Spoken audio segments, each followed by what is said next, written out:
Senor, it's been a big day. It's 4:30 here now, and we've been all day on this. Okay, what did we do? We got 2 rows planted. About 5-foot wide rows. We've tilled in this soil, which is a dark, dense wood soil, but it's a bit fluffy. We tilled it last year at this time, and we limed and composted it, and this time we've done ash and charcoal and compost from our compost piles back at the main station, if you will. And the compost from 2 piles that we made last year out here from all the clippings and a lot of pine bark that came off those pine logs and leaves, and had some good compost out here. And all that's out here now in these 2 rows.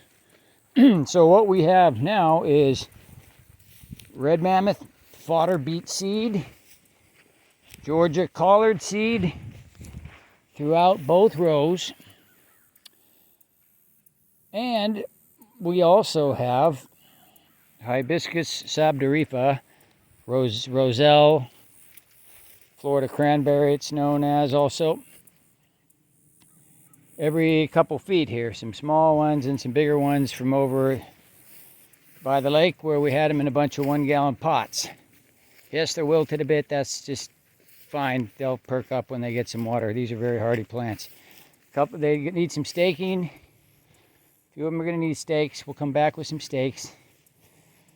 And we put the globe artichoke seed that we've been stratifying in the refrigerator in sand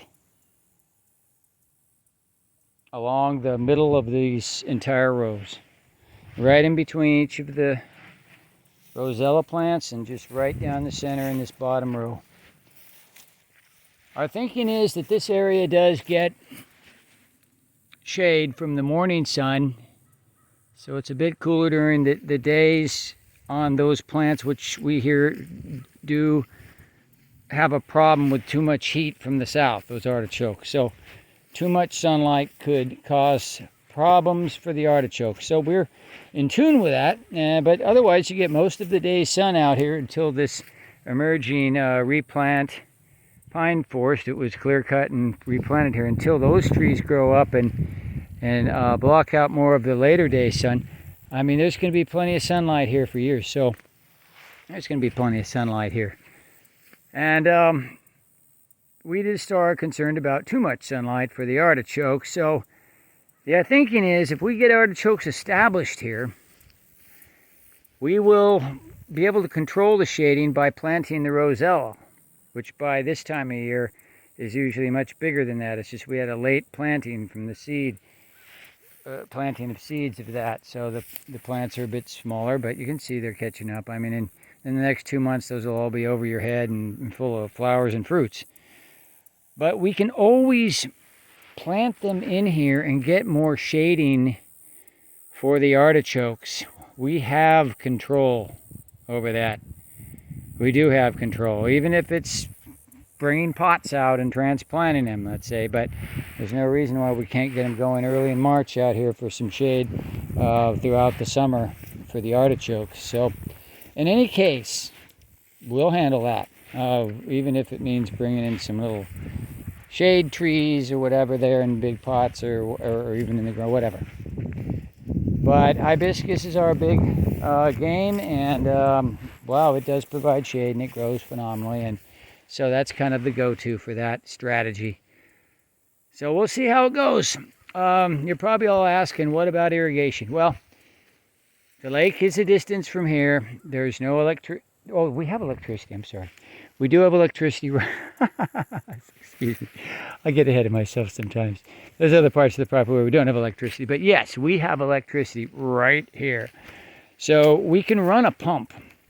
But actually, the little pump I have in mind to bring over here is a 12-volt DC pump, which can run off a marine battery. In either case, I can power it with 12-volt DC here, whether through a transformer right off the battery and just keep charging the battery. And I plan to run the Seninger Wobbler sprinklers, which are a low pressure requirement sprinkler. Makes a nice rain-like pattern. And I can have 2-3 of those out here, or I can just have one, and I can rotate it to different stakes, like the T-post, right? I can just put it right on this T-post here with a 180-degree angle. Go around, and I can go around, and I can get a whole half of a circle on each of these 2 T-posts, and put another T-post right in the middle, let's say. So we're going to get on it. It's a high priority. Rains have been happening. Last night there was rain. We don't know if it's coming today. We're going to look at the weather forecast, but we want these seeds to get their water. That's how they grow here at this time of year. I mean, it's just starting to cool down a bit going into the autumn. We want these things to grow at the maximal pace. They got everything else going for them right now. Wow, a nutrient-rich soil here, I'm telling you. But they need their water, so we're going to get right on it. And we'll tune in to follow up later and see how it all goes.